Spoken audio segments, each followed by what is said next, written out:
अस्सलाम वालेकुम व्यूअर्स। मैं आज पुदीने की और धनिया की चटनी बना रही हूँ।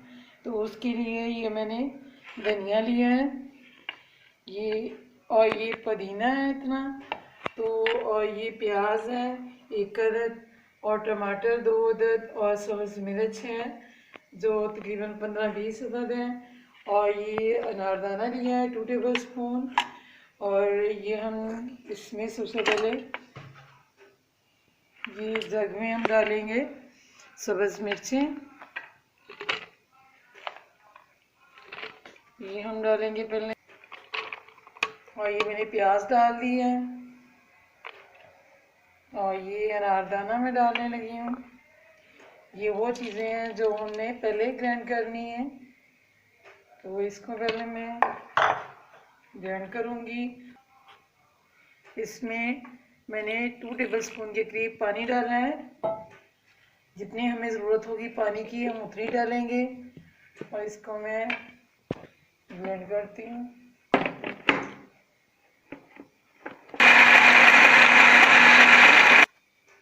ये मिर्चें जो हैं ब्लेंड हो चुकी हैं। अब इसमें मैं एक टमाटर डालूंगी,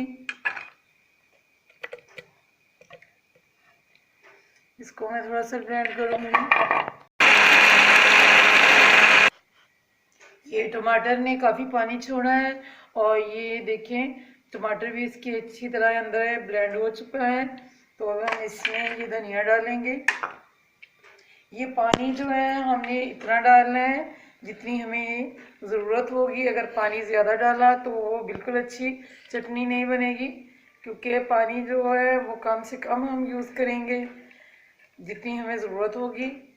अभी से मैंने वही थोड़ा सा पानी डाला है, तकरीबन 3 टेबल स्पून या 3.5 इसके करीब होगा। इससे ज़्यादा मैंने पानी नहीं डाला, क्योंकि वो पतली जो चटनी होती है वो फिर अच्छी नहीं लगती। तो इसमें ये हम पुदीना भी अब डाल देंगे।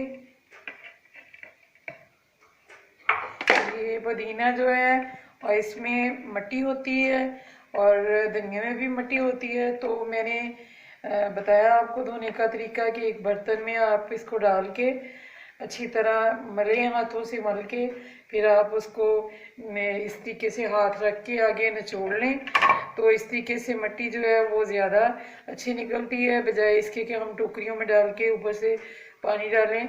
इससे अच्छी मट्टी नहीं निकलती, क्योंकि वो पानी डालने से मट्टी नीचे बैठ जाती है, जिसकी वजह से वो जो पानी है जब हम उसको रिमूव करते हैं तो उसमें से मट्टी निकल जाती है। और जब हमने इसको निकालना है तो पानी डाल के, तो उसके बाद इसको हमने ऊपर से उठा लेना है, ताकि जो पानी है वो नीचे पानी में मट्टी बैठ जाए नीचे। तो ऊपर से हम धनिए को या जो भी सब्ज़ चीज़ धोने वाली हो तो उसको धोएं, तो ऊपर ऊपर से उसको उठा लें, नीचे पानी को पड़ा रहने दें। और दोबारा से मैं इसको ब्लेंड करने लगी हूँ।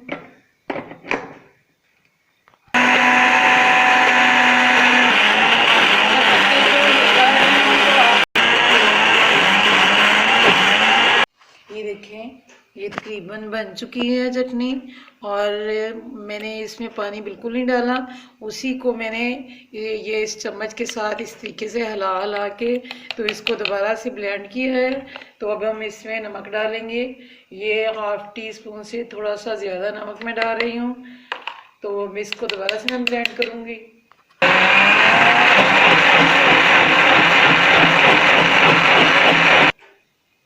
ये देखिए, बिल्कुल जिस तरीके की सिलबट्टे के साथ हम बनाते हैं उस तरह की चटनी बनी है।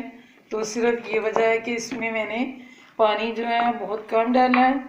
पानी जब ज़्यादा डाल दें तो फिर वो अच्छी चटनी बिल्कुल नहीं बनती। तो ये बहुत ही मज़े की चटनी बनी है। इस तरीके से इसको हम खा सकते हैं। और दही में भी इसको, ये मैंने 2 टेबल स्पून दही लिया है, तो इसमें हम 1 टेबल स्पून डाल के इसको मिक्स करके इस तरीके से भी यूज़ कर सकते हैं। तो दही में या जिस तरीके से भी आप चाहें बना के इसको इस्तेमाल करें। बहुत मज़े की चटनी बनी है, नमक भी बिल्कुल ठीक है। और अगर ये आपको मेरी रेसिपी अच्छी लगे तो मेरे चैनल को सब्सक्राइब करें, वीडियो को लाइक एंड शेयर करें।